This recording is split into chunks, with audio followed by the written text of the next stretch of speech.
एक स्त्री थी जिसे 20 साल तक संतान नहीं हुई थी। क्रम संयोग से 20 वर्ष के बाद वह गर्भवती हुई और उससे पुत्र संतान की प्राप्ति हुई, किंतु दुर्भाग्यवश 20 दिन में ही वह संतान मृत्यु को प्राप्त हो गई। वह स्त्री हद से ज्यादा रोई और उस मृत बच्चे का शव लेकर एक सिद्ध महात्मा के पास गई। महात्मा से रोकर कहने लगी, मुझे मेरा बच्चा एक बार जीवित करके दीजिए, मात्र एक बार।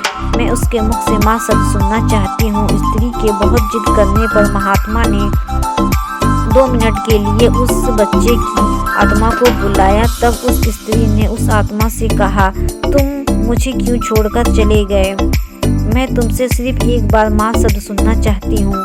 उस आत्मा ने कहा, कौन माँ? कैसी माँ? मैं तो तुमसे कर्मों का हिसाब किताब करने आया था। स्त्री ने पूछा, कैसा हिसाब?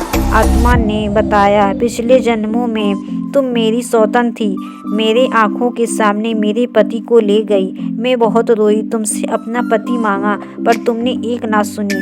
तब मैं रो रही थी और आज तुम रो रही हो।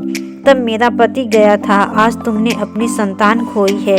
बस मेरा तुम्हारे साथ जो कर्मों का हिसाब था वह मैंने पूरा किया और मर गया। इतना कहकर आत्मा चली गई। उस स्त्री को झटका लगा। उसे महात्मा ने समझाया, देखो मैंने कहा था ना कि ये सब रिश्तेदार, माँ पिता भाई बहन सब कर्मों के कारण जुड़े हुए हैं। बस सब कर्मों का हिसाब करने आए हैं। यही हमारे रिश्तों की नीति है। इसलिए बस अच्छे कर्म करो ताकि हमें बाद में भुगतना ना पड़े। वह स्त्री समझ गई और अपने घर लौट गई। अतः हमेशा अच्छे कर्म करने चाहिए।